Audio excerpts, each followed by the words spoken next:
Like you said, there's one or two big moves that if they happen, it's going to blow the whole market open. Everyone seems to want Max Verstappen.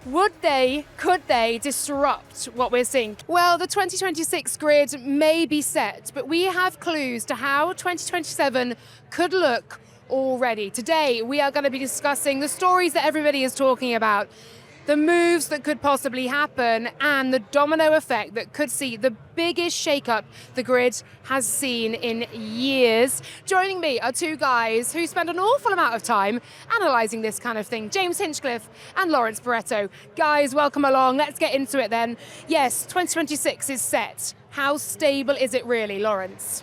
I think there's all to play for, frankly, in the driving market. I know that one big move can maybe change everything, but I think further down, there's a couple of drivers who can really have a big say on what happens in the rest of the midfield teams. James, how do you see the grid? It's one of those things where, like you said, there's one or two big moves that if they happen, it's going to blow the whole market open. If they don't, I think we're going to see a fair amount of stability, but at this stage, we just don't know what those two drivers are going to do and what we're looking at for next year. Okay, we're teasing it. Let's get into who those two drivers are then, shall we? The Max Verstappen domino effect. If he chooses to leave Red Bull, how much will this blow the grid open? I think it could be huge because everyone seems to want Max Verstappen. I think we've talked about him for the last couple of years. I know he's had a contract with Red Bull until the end of 2028, and that hasn't actually stopped other teams flagging their interest. Last year it was Mercedes. This year McLaren had a chat with his management. Max is staying tight-lipped about what he's going to do, but I think the very fact that he won't commit to Red Bull is allowing us to have this discussion about whether or not he's going to stay and what the impact will be for the rest of the market. Yeah, we'll talk about those other teams as well and the implications there. James, Red Bull, Max Verstappen, to this point it's been a match made in heaven, right? But when the team is no longer delivering for you, as we have seen so far this season, Max Verstappen some way down the driver's standings, how tempting is it to up sticks, to go, to make your move? I think it's so much more difficult for Max because they've had that success together. If this was Max 2019, you're going to stay with the team that brought you into Formula One, the loyalty's there, it's a great opportunity. Because they've won 4 championships, they've tasted that success. When you're not back at that level, as a driver, you just crave winning, and Max just wants to win. So if the team can't prove to him that they're capable of moving him back up into that position, look, we know it's not going to happen this year. He's not fighting for the World Championship this year. But if Max doesn't see that the future can have them running back at the front together, he is going to look elsewhere, and it would be seismic for him to leave. Just think of what that combination's been so far. It's been incredible. But I think the big thing is, will he have the decision himself? Mercedes at the minute are full up, Ferrari at the minute are full up, McLaren at the minute are full up. So actually, if he wants to move to race-winning contention, where else can he go beyond Red Bull? So I think it's really interesting that it's kind of flipped and he's kind of lost control almost. But is anywhere really, truly full up? I mean, we've seen this time and time again. Contracts are nice, but they are very rarely ironclad. Well, talk to me about performance clauses then as well. James, as a driver, how much of these are a get out of a contract clause? How often are they actually enacted? Very rarely, if I'm honest, but they have to be there. And what's so fascinating, as a driver, you kind of have 2 stages of your career, if you're lucky. You have your beginning phase where the performance clause is on the team side. They get to choose if you're performing at a level, okay, we'll take your option and keep you. When you get to Max Verstappen's level, it's on the driver's side. Is the team up to my standards? And if their performance isn't good enough, I can opt out.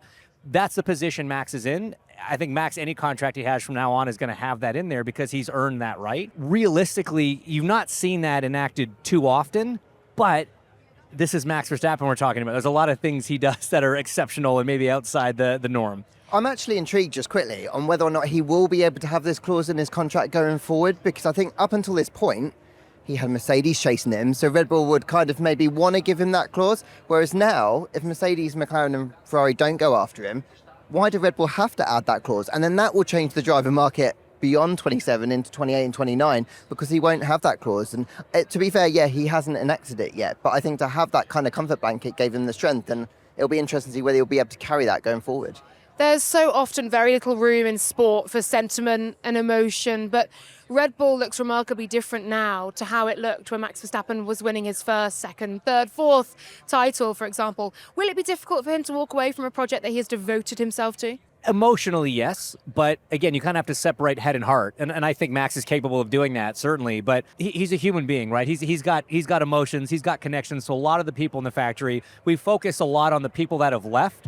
There's 1,500 people at Red Bull and Red Bull powertrains. We talk about the 6 that have left. Yes, key figures certainly, but Max has long relationships with a lot of these people. It would be very, very tough. This is the group that brought him into Formula One. It's not an easy decision, certainly, but again, Max understands that as a driver, you've got a finite amount of time on the grid. He's already said he's not going to be racing in F1 into his 40s. If he wants to fight for championships again, it's got to happen sooner rather than later. Okay, we're going to move to Mercedes, who are a team, yes, who've been linked to Max Verstappen in the past, but you feel perhaps now with the dominant car that we're seeing through 2026 and a driver lineup that is delivering to an extent, could they disrupt what we're seeing? Kimi Antonelli, Toto's prodigy, the guy he's wanted, this generational talent we're seeing emerge, and George Russell, the older, more experienced driver. Could they destabilise this? Well, they haven't mentioned it yet, but when they signed Kimi Antonelli as a kid, way back when he was in go-karts, they signed him for the long term. There was no end date on it, but the understanding was it was forever until they decided not to. So I think that seat is pretty much locked for as long as Kimi's going to do it. On the other side, I think it was very interesting that Mercedes just very recently decided to activate the option to keep George for next year. They didn't have to do that. They could have left it open, because if Max is floating about, you kind of want to keep George on his toes and maybe keep Max in your mindset, but they didn't do that. And I think that probably does mean that they want that stability. They don't want George to have to go through what he went through last year, which was all of that chat, us asking him lots of questions about his future. There were points, particularly in Austria, I remember he was quite stressed about it. I felt like it affected him quite a lot. So it made sense for them, especially as George was struggling this year. So I think the stability, with Kimi performing at the level he is, and George showing already at that team how much of a good team player he is and the potential to win it, kind of doesn't make sense. And I think that's probably the mindset that Toto's had there. Could you imagine a world in which Toto Wolff puts Kimi Antonelli and Max Verstappen together? What would that look like? What would that mean? We had this conversation a year ago when the conversations around Mercedes and Verstappen were happening, and it was sort of assumed, because they hadn't re-signed George yet, that it'd be George that would be going and Kimi would be staying. And everybody at the time said, terrible idea, don't do that to Kimi, right? You have this potentially generational talent. Again, we didn't know what he was going to be capable of a year ago, but the belief was there.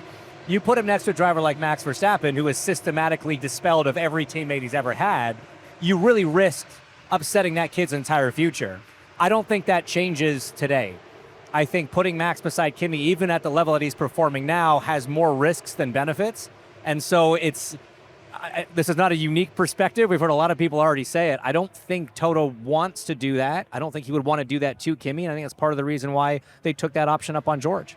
Okay, we'll move to McLaren. Now, this is a team that everyone has their eyes on, certainly when you look at Max Verstappen. It's the one that he was so closely linked to this year, Mercedes last year, but now McLaren. What do we know about those chats and negotiations and discussions? Well, I just think it's very interesting that his team have decided to go to McLaren and ask what's going on. Obviously, they're the reigning world champions, but they haven't had the strongest start to the season. They're probably P3, P4 in the overall performance pecking order. But I think this is what the driver market is all about, and Hinch, you'll know this. Driver managers are talking to all the teams all of the time, maybe not for an immediate move, but maybe for the future or to find out who's earning what or what types of deals and stuff. So this is very unusual. But I think what was more about this particular chat is I think Max's team are interested at some point in the near future to move to McLaren. So it makes sense to start that conversation, build that relationship with Zach Brown, start to understand what the terms could be in the future. So even if it's not next year, we're hearing lots of speculation about whether or not Oscar's Piastri is going to be with the team for the foreseeable. Why would you not go and just have that chat early doors? I think on the other side of the card, Lando Norris is probably going to be at McLaren for the rest of his career. And so from that perspective, McLaren know they've got that kind of package in one seat. They know what they've got. So it makes sense for them to entertain the conversation. So even if they get Max for a year or 2 or 3, that's okay because you've got Lando in the safe seat. So it kind of makes sense for them to want to entertain those conversations. Yeah, an exploratory conversation. But you always feel that it would be Oscar Piastri who steps aside for Max Verstappen. In which case, where would Oscar Piastri end up? Would a straight switch work? Could you see Oscar Piastri at Red Bull? It makes the most sense, doesn't it? I mean, if you're Oscar, you're going to want to still stay in race-winning equipment. That's going to be the best option available. The difficult part for Red Bull in that position is they have a big lineup of drivers, between the drivers they have at Racing Bulls. They have, drivers in the pipeline still in F2. Soloff's doing a great job there. So would they just kind of promote from within and not actually want to look outside? That's going to be the tough discussion there if it comes to that. But yeah, that would make the most sense for a straight swap. And in similar vein to what I said earlier about pairing Kimi Antonelli with Max Verstappen, how on earth does Lando Norris, a world champion, pair alongside four-time world champion Max Verstappen?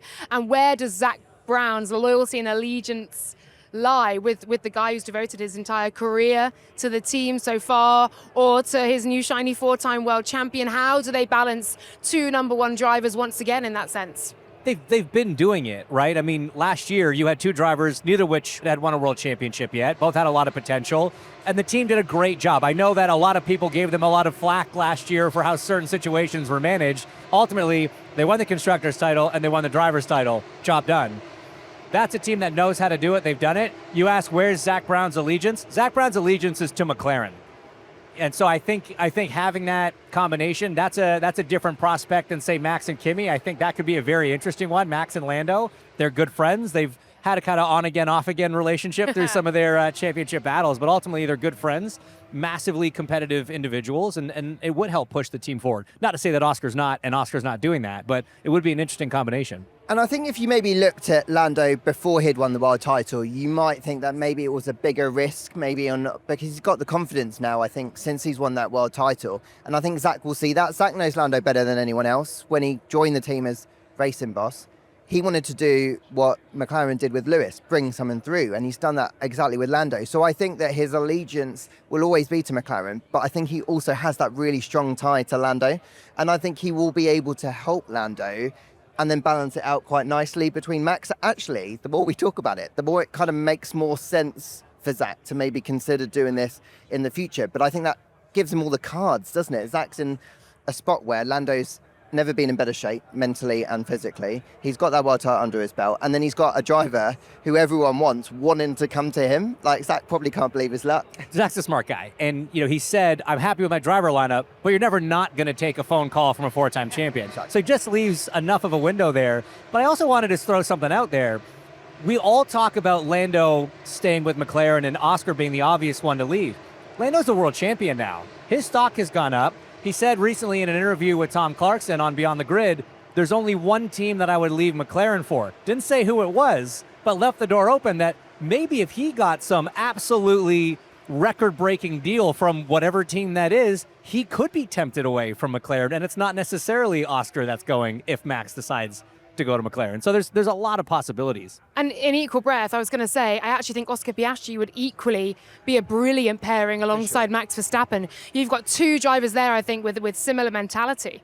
Yeah, and I also just think across the field, Oscar Piastri is a very attractive driver. So I think that Zak would be very happy for Oscar to be in that other seat. I'm not saying that he isn't. It's just he's got that difficult balance of wanting to have Lando, Oscar and Max and only two seats available. Three-car team, easy, done. What a wonderful problem for Zak Brown to have. Right, we'll move to Ferrari. You feel this is perhaps the most settled team in a sense? Now that we're seeing this resurgence in Lewis Hamilton, you feel, right, he's got a couple more years left in him. He said as much, hasn't he, quite bluntly, I'm here to stay for many more years. Alongside Charles Leclerc, we don't see any of those two leaving, at least for 2027.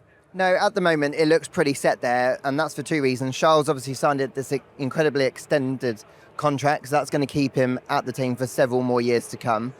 Lewis signed a 3-year deal, which they activated to keep in place for the end of next year, until the end of next year as well. And it makes sense because Lewis is performing at the peak of his powers again. But I think if you'd asked us 3-4 months ago, I think Ferrari were evaluating Ollie Behrman. Ollie Behrman had an incredible first year with Haas. He did a really strong job, and I think Ferrari, if push came to shove, would have been very happy to put him in the car alongside Charles should Lewis have left. And I think that's great that they've got those options. It unfortunately shuts the door a little bit on Ollie for now, but for Lewis, and Ferrari, it just means they've got the team that they want. That's the Charles and Lewis is what they want going forward. And if Lewis continues to perform like this and Charles continues to perform like this, why on earth do they need to change, at least in the short term? Yeah, the consistency will be key. But Ollie Behrman, you feel his future is bright and you feel it could be within those top 4 teams. And Ferrari, obviously, is the natural link with Haas. And that's kind of the interesting one. I mean, I think everyone's enjoying seeing this Lewis Hamilton resurgence, except maybe Ollie Behrman. And that's not a personal thing. It's just, he would love to be in that scarlet Ferrari. The question is, how long can Ferrari keep him there? If he keeps performing at a high level at Haas, at some point, there could be an opportunity at one of the other big four teams. And is Ferrari really going to hold him back from that? So it kind of does revolve a little bit around, how long Lewis wants to keep doing this. Again, he's got the pace. He's showing he can still do it. Is that for another 1 year, 2 years, 3 years? Who knows? Is Ollie going to be happy racing at Haas for that amount of time? Or if an opportunity comes up at one of the big four, would they let him go? I think other teams are looking at Ollie, and I think that's what's interesting. You've got Red Bull, McLaren, and Mercedes. I'm not saying they're chasing him, but they are interested in keeping an eye on him, monitoring him going forward, and he's going to have a big decision to make because Ferrari brought him in through their junior program. They've invested in him, and at one point he might have to have a conversation with them by saying, sorry guys, I'm going to go and have to take this opportunity. It's more than likely they're probably going to let him go if they're well set with Lewis and Charles and say Rafael Kamara is coming through and they've got some more juniors coming through. But I think it's a big decision for him to make as much as it is for Ferrari. We're looking at Ollie Behrman's side of the garage, and actually you feel the most volatile seat in the market right now is Esteban Ocon's. There were the rumours, of course, of a dispute with Komatsu that both parties said, no, we're fine, no problems there. But his future seems unsettled. He's not quite able to match Ollie Behrman so far. What do we know about Esteban Ocon's future and the seat, and who may potentially be a candidate for it? Well, we know nothing about the future for Esteban Ocon, and he even said as much. He said that the break, the summer break's going to be very busy for him and his team as they sort of try to figure out what's going to happen. He said the first conversation he wants to have is with Haas. He'd like to stay, but if that's not the way the team wants to go, yeah, that is one of the few, I don't want to say sort of guaranteed, but it's one of the most expected seats to be open, I think. So who's a potential? Do they try to go after someone with a little bit of experience, or do they take a risk on a rookie? There are a few drivers in F2 that make a lot of sense. Certainly Kamara is part of the Ferrari development program. He's running very well. That Ferrari connection could play a part. But the biggest thing that Komatsu said was, it's not about what country you're from, what driver academy you're part of, how much money you've got. It's about performance for them. They really want to put somebody in that car that can perform at the level or above the level and help push, of Behrman and help push the team forward. So it's going to be interesting to see where they shake out with that. And I actually think Ollie Behrman's done them a bit of a favour because the great rookie year that he's had has actually given AO the confidence to actually go after a second rookie in the second seat, not the necessity now to maybe have a safe pair of hands, a veteran, a proven race winner. And that's allowing him to look at Kamari, look at Leo Fornaroli, who's doing a great job at McLaren, consider Ryo Hirakawa through the Toyota link as well. It's given him the opportunity to see what else is possible. That puts the pressure in a nice way, I think, on Ocon, because it will make him step up. And if he steps up, I think AO will be completely open to keeping him. But if he doesn't, I think Haas have got a real good set of drivers that they can go and pick. And I think that speaks to the strength of Haas at the minute and how they are not the team now. We have to wait until whoever's left and see whoever's left to take the driver. You feel for Esteban Ocon, don't you? Pressure is on in the remaining half of this season. We're going to move to the midfield, and there is one more driver who you feel is a bit of a kingpin in how this midfield driver market may shape up. Fernando Alonso. So we're going to start with Aston Martin. We've been waiting for these upgrades, how they look, how that Aston Martin performs, the newy mindset for this new 2026 car. How much is this going to dictate Fernando Alonso's future, do you think? It's going to play a part, certainly. I think it kind of decides whether he stays on for one more year or this is the end. If it doesn't look like there's any real progress being made and he doesn't have faith in what the team's capable of, he might just call it a career at the end of the year. If there's that hope, that light at the end of the tunnel, which after, comments that he made, he said, I still believe that Adrian Newey can design the best Formula One car on the grid. It makes you think he's still got it in him. He still has that burn, has that desire. The one thing that I don't think is going to happen with Fernando, which I know has been touted a little bit, is a move. I don't see him going to Alpine, which was discussed. He doesn't need to go back to Enstone for the 8th time or whatever. I think he's kind of made his bed with Aston Martin. He's talked about an ambassadorial role post-driving. I don't see him going anywhere. It's just whether he stops now, whether he pushes it 1, maybe 2 more years if this new car really hits it off. I kind of feel like he's having an internal battle with himself as to what he wants to do going forward. Does he want to hang it out for 1 more year, believe in the Newey project, go get maybe a podium, maybe fight for a win next year in a shock race?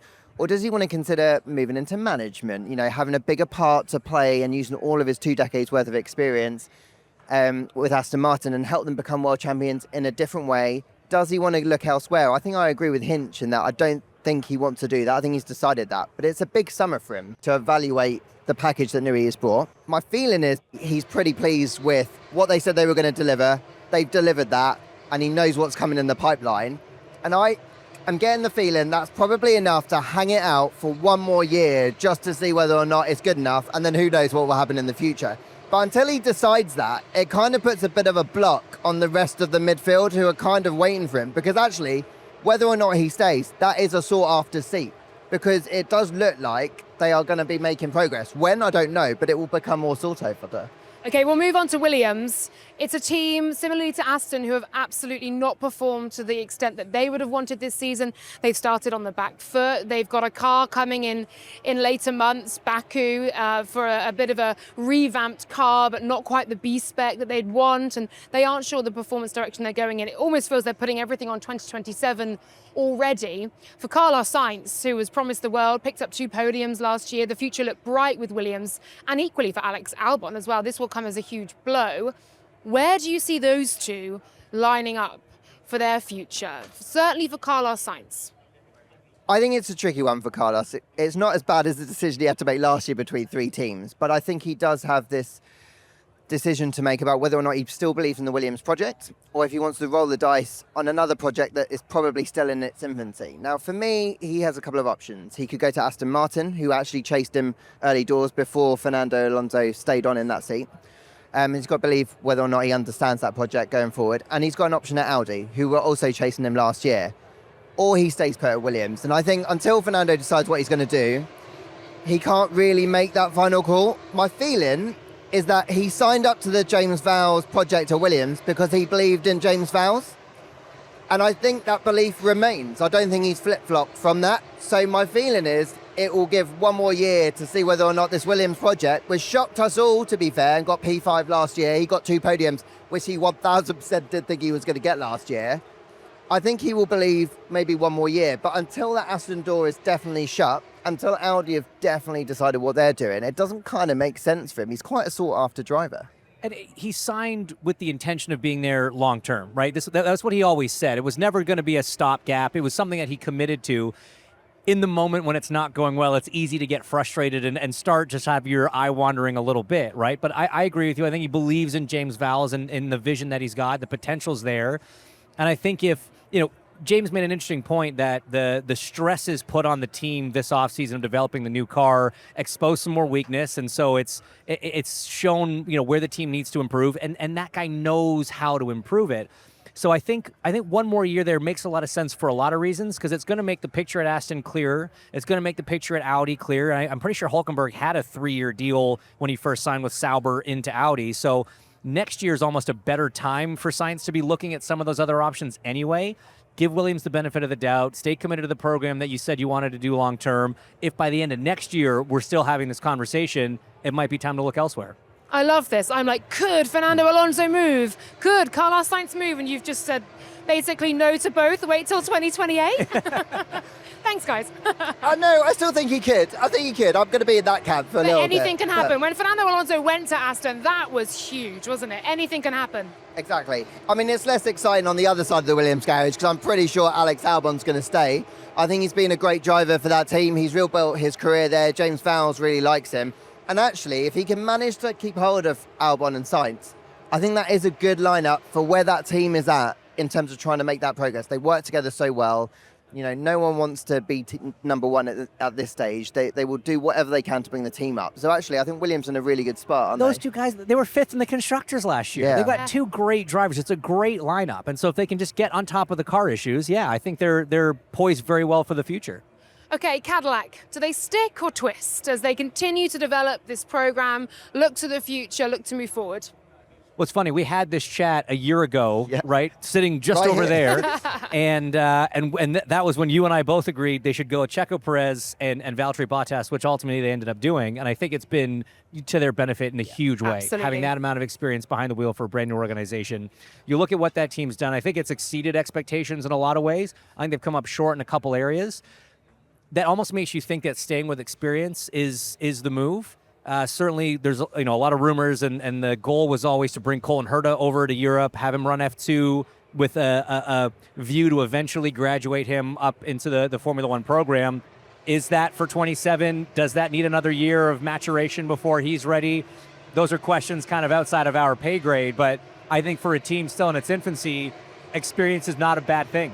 It doesn't really make sense to me and to the team to change that lineup at the minute. You've got Checo, who is driving better than ever. He's saying that he's driving better than ever. The team believe that he's driving better than ever. I think Valtteri is kind of making progress into this season. I think he's unlucky that Checo's just doing such a great job out there. And so for Cadillac, they don't need to rush Colton in. Like, what is the rush? Like, let's just get this settled. Let's bring the team forward as quickly as they can and then make that call. But I think they've got to make it pretty soon after the summer break, because from what I understand, that's where the options are lying. But let me throw something else out at you. With the team exceeding some of the expectations that I think people had, seeing that this is a serious factory-backed effort, could they maybe actually attract one of these drivers whose eyes wandering a little bit, that's looking for a long-term project because they see the commitment, they see the potential there? Maybe there's a driver that's already on the grid that we're not thinking about that might find that project appealing. Do you have a name in mind? I don't, but I'm just sitting here as we're going through all these different permutations of would'ves, could'ves, and should'ves. It could be an interesting thing. It wouldn't surprise me if maybe not a Carlos Sainz, but maybe Carlos adjacent, maybe an Esteban Ocon, maybe somebody like that could say, I can really see that this team is serious and they're here for the long term and they've got a lot of potential. Let's talk Alpine, finally, in terms of the midfield. Colapinto, his seat, it seems now is safe. He's performing within that car. But what of the future of Pierre Gasly and Franco Colapinto? And who is knocking on the door for Alpine? Because they have always had so many drivers waiting in the wings. I mean, from my perspective, Pierre Gasly is highly rated by Flavio Briatore. That's why he handed him a third contract extension at that team. I think they feel like when they put that car out on track, Pierre gets the most out of it. So I think that helps settle one seat. On the other side of the coin, there was interest from parts of the business to get Fernando Alonso over for a third stint at Edstone. I can't believe I'm saying that. And they were interested because they were able to bring the car up. At the start of the year, they were, P5 in the Constructors' Championship. They're still holding on to that, and they've been performing really well. So actually, they're a very attractive proposition for a number of teams on the grid. Franco has kind of muddied the waters in a positive way because he's performed so strongly and he is deserving of keeping that seat going forward. He also has a really good relationship with Flavio Briatore.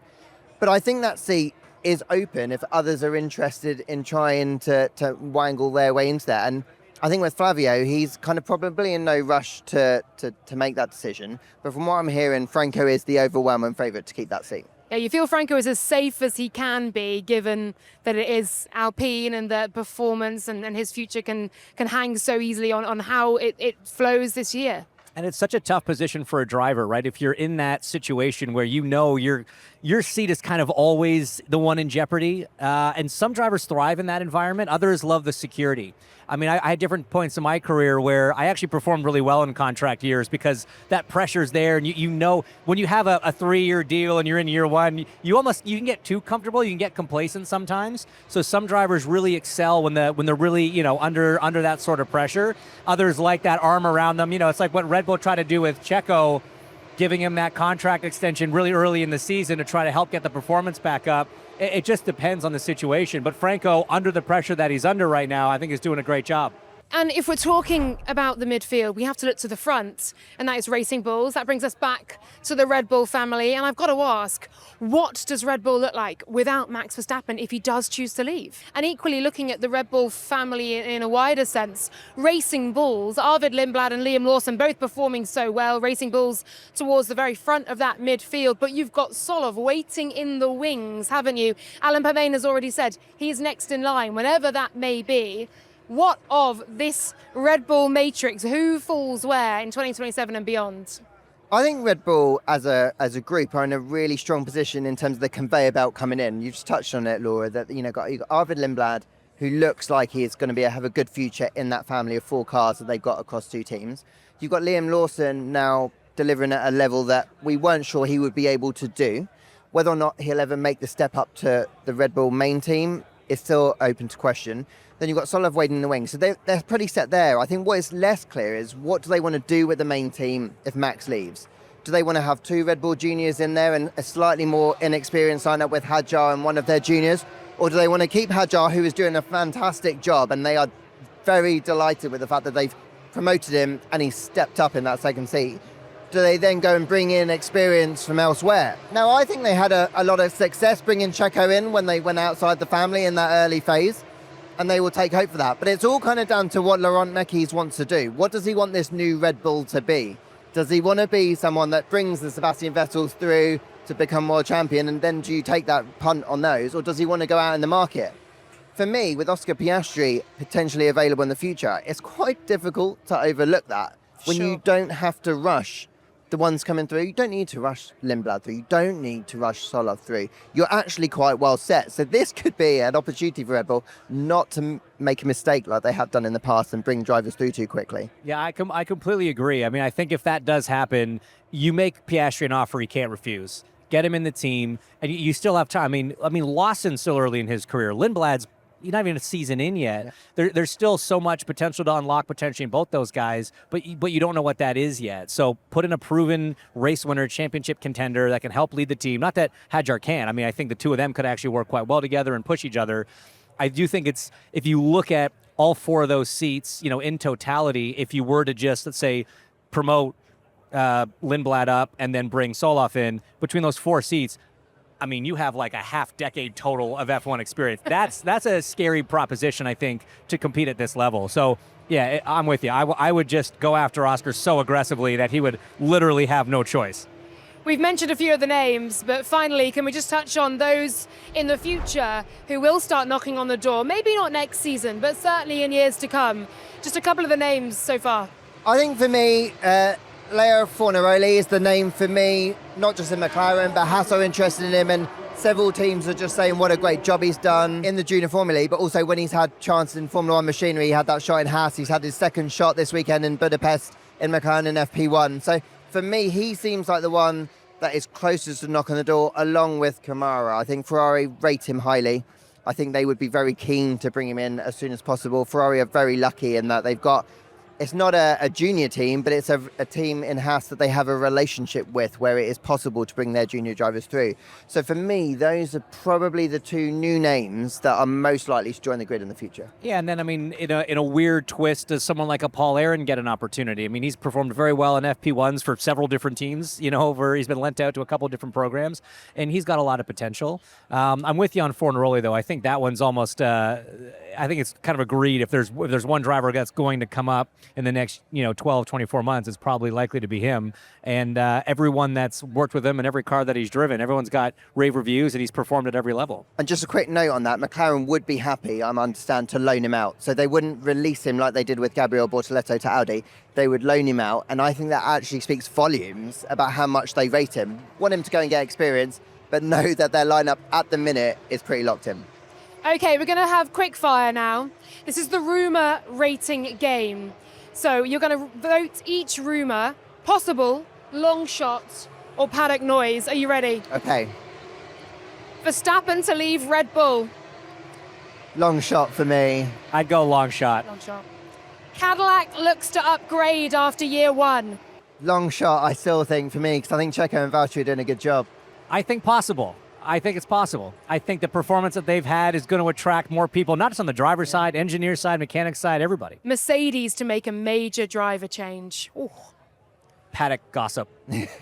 Yeah, not worth considering. I know that wasn't an option, but not worth considering. Oh, wow. Lawrence has gone for another category altogether. A young driver gets promoted into a top seat. Long shot. Yeah, I would like to say possible, but I think particularly in the way that some of the veterans are doing, Lewis's form at Ferrari, I think it's probably a long shot. Okay, so the next one, I think you've pretty much answered. Ferrari needs a new driver for 2027. Paddock gossip. Yeah, or whatever that one was. Yeah. We're going to see Lewis Hamilton on the grid next year, aren't we? Red Bull changes its second driver again. It kind of depends what Max does, doesn't it, really? Well, who's the second driver then? Well, yeah, exactly. Hadjar's promoted to first driver. Right. I think it's possible. I do think it's possible, because I think the very fact that we've bounced her along for so long and Max not knowing what he wants to do, I think that's possible. Oh, a veteran is squeezed out of the grid. squeezed or chooses to leave? I'd say possible. I mean, look at Esteban Ocon. That's a 10, 11 year career. That's a veteran of the sport, race winner, but I think he's got more question marks around him than almost anybody else. I think it is likely, actually, that someone is going to leave that's got Another new experience. category. Yeah, sorry, I'm not very good at Playing his own this game of the game. Yeah. category. But I just think whatever Fernando does, whether he chooses to or not, I don't think he'll get forced out. He could leave. I think Esteban Ocon, he could leave. So, yeah, I think that was, I'm sorry, new category again. An Audi to target a big name driver. It's sort of the science discussion, isn't it? So, again, possible. I think that we agree that, Carlos, we've decided you should stay for one more year and then reassess. But if he decides to go somewhere, yeah, I could see Audi. But again, they're both those guys are performing at a high level as well. Hulkenberg was 11th in the championship last year. He's doing a great job, got a great connection to Audi. I'd say it's unlikely. Yeah, I think it is possible in the sense that it's not 100% locked in, but I think Gabby is doing such a great job. And I think Nico's form will turn, and they've gained so much from having Nico in the team that it's more unlikely than likely, but I think it's still possible. Unlikely and likely were not categories. Long shot. He means long shot. Stated at the start of the game, guys. I'm Play not by very the good at rules. this. Thank you both so much. Brilliant discussion. I feel the 2027 grid could look a little bit different to what we see now. Thank you guys so much for watching. Stay on top of all of the news around the driver market and beyond on F1.com.